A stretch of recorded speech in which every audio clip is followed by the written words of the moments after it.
पूछताछ की जा रही है और ये जानने की कोशिश की जा रही है कि आखिर ये गोली क्यों चलाई गई, कि ये कोई राजनीतिक दुश्मनी का मामला है या फिर निजी या दूसरा कोई और वजह हो सकती है।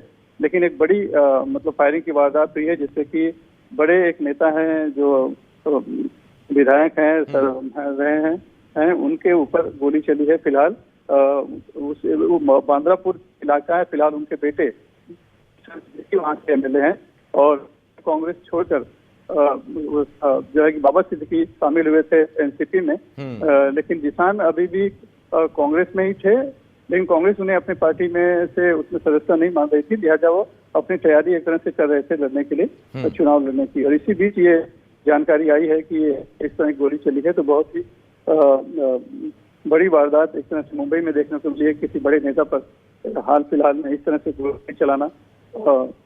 तो अभी हालांकि पुलिस बहुत ज्यादा कुछ बता नहीं पा रही, फिर कहना है प्राथमिक जानकारी मिली है। लेकिन अच्छी बात यह है कि जो 4 हमलावर थे उसमें से 2 को पुलिस ने वहीं मौके पर ही पकड़ लिया है। तो उनसे पूछ तो उसमें जानकारी स्पष्ट हो पाएगी कि किस लिए इतना हमला हुआ है। लेकिन अभी हम देख रहे हैं कि नवंबर महीने में ही चुनाव होना है। चुनाव के समय पूर्व तैयारी पूरे मुंबई से लेकर बिल्कुल, ये बहुत बड़ा सवाल इस वक्त खड़ा हो रहा है। सुनील, मैं लौट रहा हूं आपके पास। इस वक्त मुंबई से हमारे 3 संवाददाता जुड़े हुए हैं हमारे साथ। सुनील हैं, सुजाता हैं और रौनक कुकड़े भी हमारे साथ जुड़े हुए हैं। रौनक, जैसा सुनील बता रहे हैं, क्या इसे एक आपराधिक घटना के तौर पर देखा जाए या इत्तफाकन, क्योंकि बहुत जल्द चुनाव हैं, आगामी चुनाव हैं और चुनाव से जोड़कर इसे एक सियासी घटना से भी इनकार नहीं किया जा सकता, सियासी साजिश से भी इनकार नहीं किया जा सकता?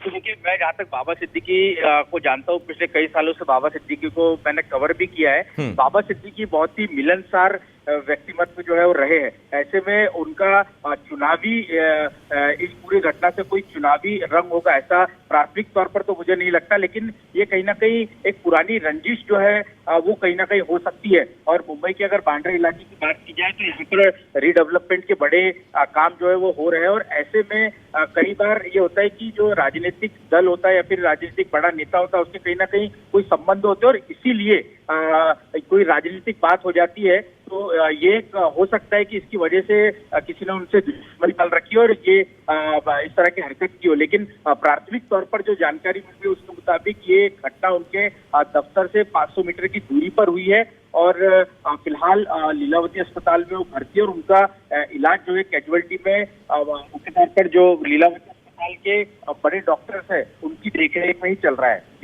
जी, सुजाता मेरे साथ हैं। सुजाता, स्टाफ कहाँ था बाबा सिद्दीकी का उस वक्त और क्या वो उनको भी कुछ चोट आई है, घायल हुए हैं, कुछ जानकारी उसके बारे में?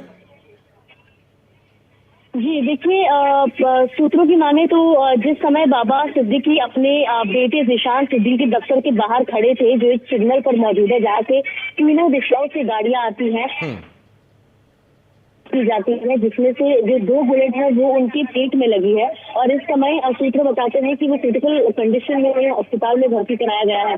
फिलहाल जो उनकी स्टाफ वहाँ पर मौजूद थी उनसे भी पुलिस पूछताछ कर रही है, लेकिन प्राथमिकता से जो 2 जन जिन्होंने फायरिंग की उन्हें तत्काल वहाँ से जो है वहाँ पर उन्हें पकड़ लिया गया, जिसके बाद उन्हें पुलिस स्टेशन ले जाया गया है, उनसे पूछताछ जारी है। लेकिन इस समय प्रायोरिटी ये है कि बाबा सिद्दीकी जो इलाज उनका किया जा रहा है वो सही तौर पर किया जाए और इस समय जिन 2 जन को पकड़ा है उनसे पूछताछ की जा रही है समझने के लिए कि आखिर वो कौन थे, क्या वो बांद्रा के ही रहीवासी थे या वो किसी पॉलिटिकल पार्टी से जुड़े हुए हैं या नहीं। जो है मुंबई पुलिस इस समय पूछताछ कर रही है, क्योंकि कुछ महीने पहले बाबा सिद्दीकी कांग्रेस का दामन छोड़ एनसीपी में शामिल हुए थे, तो उस एंगल से भी जो है पूरी जांच की जाने वाली है। लेकिन इस समय जिशान सिद्दीकी अस्पताल में मौजूद है अपने पिता बाबा सिद्दीकी के साथ। 2 बुलेट उन्हें पेट में लगी है और एक हाथ में, जिसको लेकर उनकी जो कंडीशन है वो क्रिटिकल बताई जा रही है, लेकिन जो इलाज है वो जारी है। जी सुनील, पिछले कुछ दिनों में कोई थ्रेट, कोई रंजिश, कोई धमकी, कुछ इस तरह की जानकारी सामने आई बाबा सिद्दीकी के लिए? जी बिल्कुल, कुछ महीने पहले एक धमकी की बात उभर कर आई थी और इस तरह की एक जब वो विदेश में थे तब एक अफवाह भी उड़ी थी कि उनके ऊपर गोली चली थी। तब मैंने उस दौरान उन्हें फोन किया था, तब उन्होंने कहा मैं तो विदेश में हूँ और सुरक्षित हूँ, पता नहीं ये कौन अफवाह उड़ा रहा है। लेकिन अब हम देख रहे हैं कि जो उस दौरान जो चीज अफवाह थी वो यहाँ इस बार कहीं हकीकत में बदल चुकी है।